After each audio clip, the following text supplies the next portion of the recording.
Las 95 tesis de Martín Lutero, 31 de octubre de 1517. Disputación acerca de la determinación del valor de las indulgencias, por amor a la verdad y en el afán de sacarla a la luz.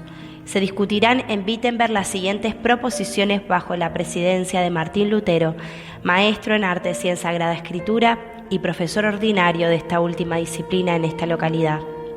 Por tal razón ruega que los que no puedan estar y debatir oralmente con nosotros lo hagan, aunque ausentes por escrito. En el nombre de nuestro Señor Jesucristo. Amén. Cuando nuestro Señor y Maestro Jesucristo dijo, haced penitencia, ha querido que toda la vida de los creyentes fuera penitencia. Este término no puede entenderse en el sentido de la penitencia sacramental, es decir, de aquella relacionada con la confesión y satisfacción que se celebra por el ministerio de los sacerdotes. Sin embargo, el vocablo no apunta solamente a una penitencia interior. Antes bien, una penitencia interna es nula si no obra exteriormente diversas mortificaciones de la carne. En consecuencia, subsiste la pena mientras perdura el odio al propio yo, es decir, la verdadera penitencia interior, lo que significa que ella continúa hasta la entrada en el reino de los cielos. El Papa no quiere ni puede remitir culpa alguna, salvo aquella que él ha impuesto, sea por su arbitrio, sea por conformidad a los cánones. El Papa no puede remitir culpa alguna, sino declarando y testimoniando que ha sido remitida por Dios, o remitiéndola con certeza en los casos que se ha reservado. Si estos fuesen menospreciados, la culpa subsistirá íntegramente. De ningún modo Dios remite la culpa a nadie, sin que al mismo tiempo lo humille y lo sometan todas las cosas al sacerdote, su vicario. Los cánones penitenciales han sido impuestos únicamente a los vivientes y nada debe ser impuesto a los moribundos basándose en los cánones.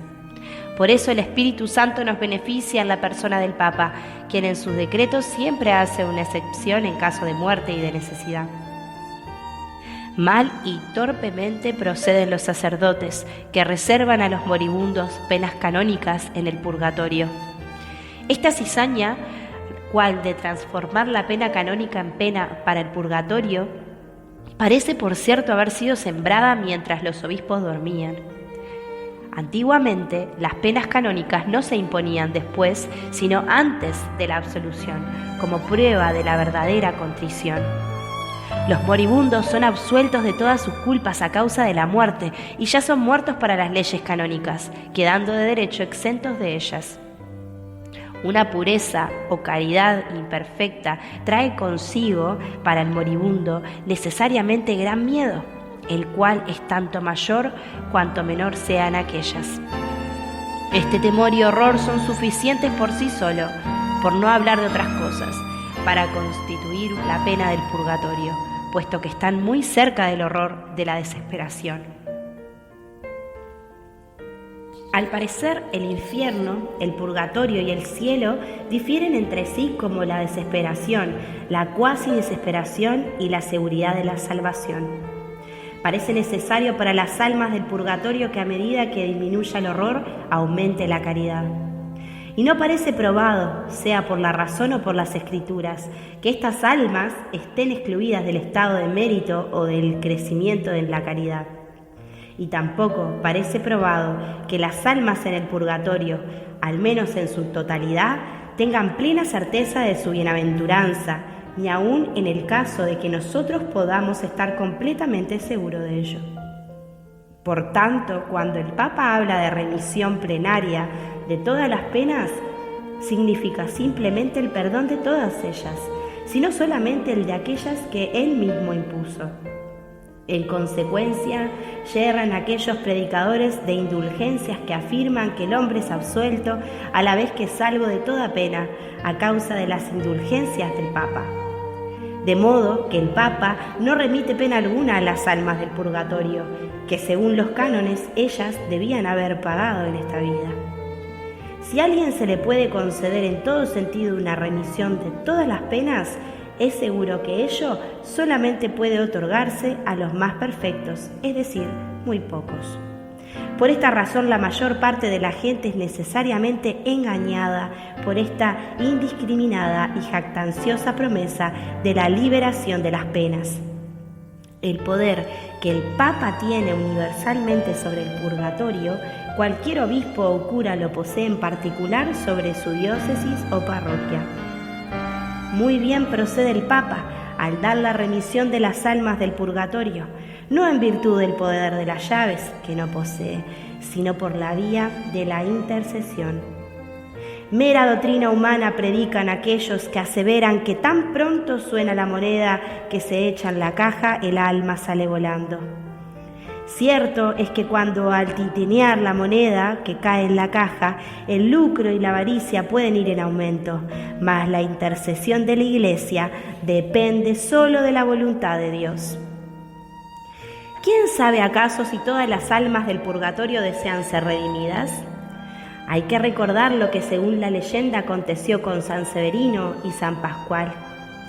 Nadie está seguro de la sinceridad de su propia contrición y mucho menos de que haya obtenido la remisión plenaria. Cuán raro es el hombre verdaderamente penitente, tan raro como el que en verdad adquiere indulgencias, es decir, que el tal es rarísimo. Serán eternamente condenados juntos con sus maestros.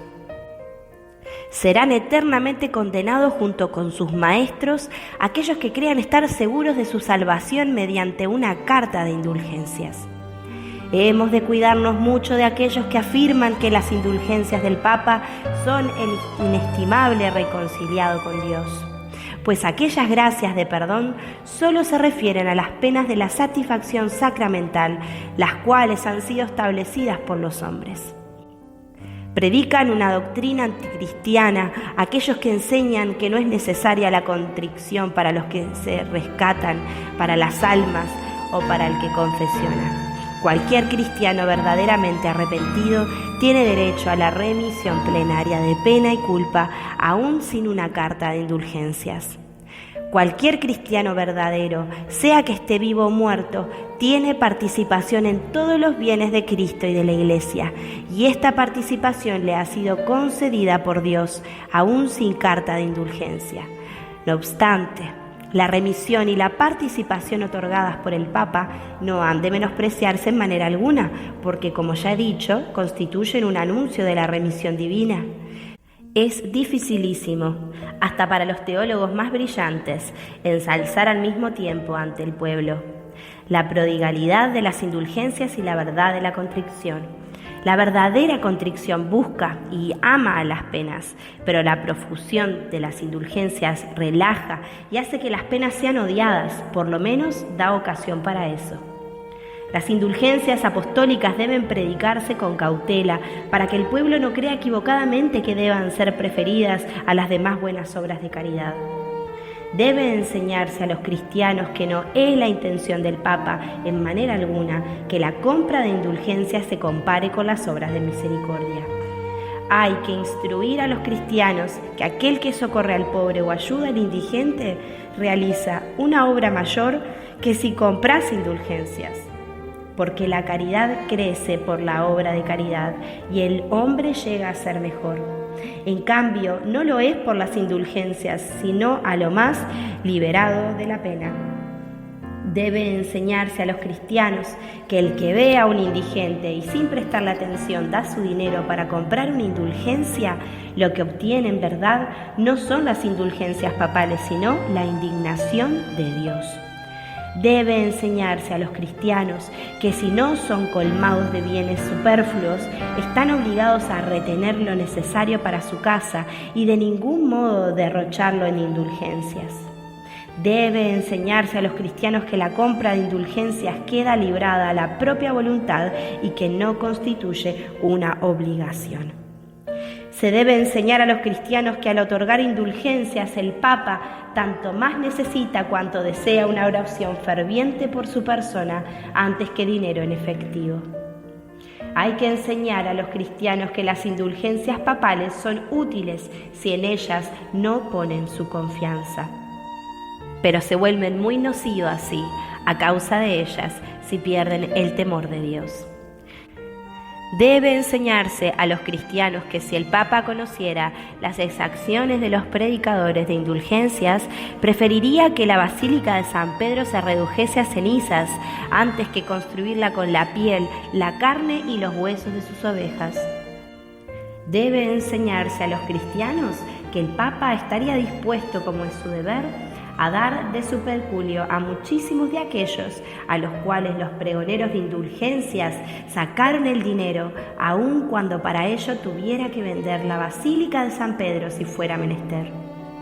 Vana es la confianza en la salvación por medio de una carta de indulgencias, aunque el comisario y hasta el mismo Papa pusieran su misma alma como prenda. Son enemigos de Cristo y del Papa los que para predicar indulgencias ordenan suspender por completo la predicación de la palabra de Dios en otras iglesias. Oféndese a la palabra de Dios cuando en un mismo sermón se dedica tanto o más tiempo a las indulgencias que a predicar la palabra. Ha de ser la intención del Papa que si las indulgencias, que muy poco significan, se celebran como una campana, una procesión y una ceremonia, el Evangelio, que es lo más importante, deba predicarse con 100 campanas, 100 procesiones y 100 ceremonias.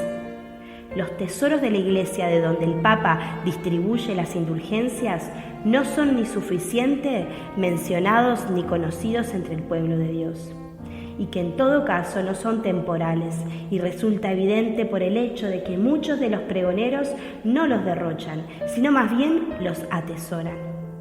Tampoco son los méritos de Cristo y de los santos, porque estos siempre obran sin la intervención del Papa, la gracia del hombre interior y la cruz, la muerte y el infierno del hombre exterior. San Lorenzo dijo que los tesoros de la Iglesia eran los pobres, mas hablaba usando el término en el sentido de su época. No hablamos exageradamente si afirmamos que las llaves de la Iglesia, donadas por el mérito de Cristo, constituyen este tesoro. Está claro, pues, que para la remisión de las penas y de los casos reservados, basta con la sola potestad del Papa. El verdadero tesoro de la Iglesia es el sacrosanto Evangelio de la gloria y de la gracia de Dios. Empero este tesoro, y es con razón muy odiado, puesto que hace que los primeros sean postreros. En cambio, el tesoro de las indulgencias, con razón, es sumamente grato, porque hace que los postreros sean primeros. Por ello, los tesoros del Evangelio son redes con las cuales en otros tiempos se pescaba a hombres poseedores de bienes. Los tesoros de las indulgencias son redes con las cuales ahora se pescan las riquezas de los hombres. Y respecto a las indulgencias que los predicadores pregonan con gracia máximas, se entiende que efectivamente lo son en cuanto proporcionan ganancias. No obstante, son las gracias más pequeñas en comparación con la gracia de Dios y con la piedad de la cruz. Los obispos y curas están obligados a admitir con toda reverencia a los comisarios de las indulgencias apostólicas, pero tienen el deber aún más de vigilar con todos sus ojos y escuchar con todos sus oídos para que esos hombres no prediquen sus propios ensueños en lugar de lo que el Papa les ha encomendado. Quien habla contra la verdad de la indulgencia apostólica sea anatema y maldito. Mas quien se preocupa por los excesos y demasías verbales de los predicadores de indulgencias sea bendito. Así como el Papa justamente fulmina a excomunión contra los que maquinan algo con cualquier artimaña de venta de prejuicio de indulgencias, tanto más trata de condenar a los que bajo el pretexto de las indulgencias intrigan el prejuicio de la caridad y de la verdad. Es un disparate pensar que las indulgencias del Papa sean tan eficaces como para que puedan absolver, para hablar de algo imposible, a un hombre que haya violado a la Madre de Dios.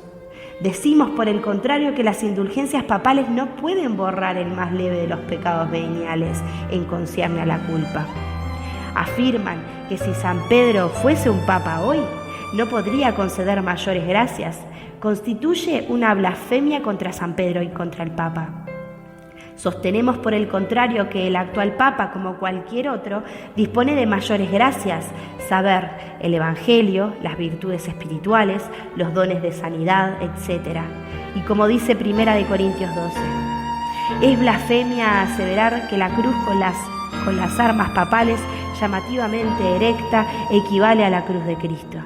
Tendrán que rendir cuenta a los obispos, curas y teólogos al permitir que charlas tales se propagan en el pueblo. Esta arbitraria predicación de indulgencia hace que ni siquiera aún una persona culta resulte fácil salvar el respeto que se le debe al Papa frente a las calumnias o preguntas indudablemente sutiles de los laicos.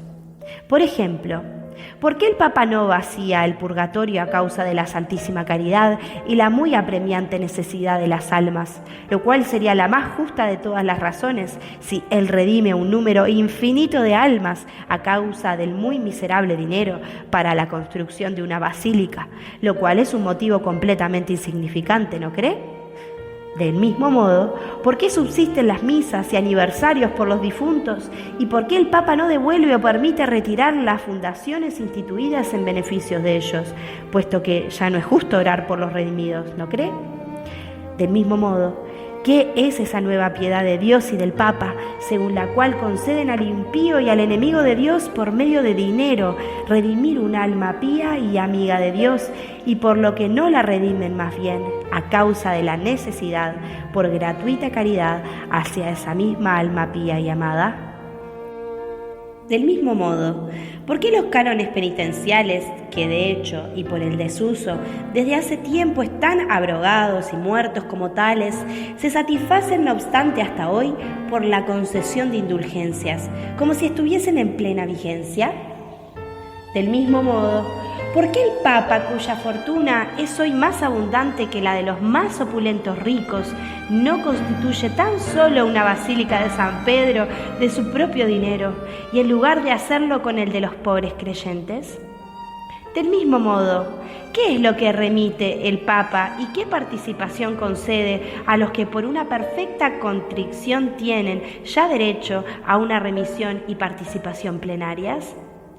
Del mismo modo, ¿qué bien mayor podría hacerse a la Iglesia si el Papa, como lo hace ahora una vez, concediese estas remisiones y participaciones 100 veces por día a cualquiera de los creyentes?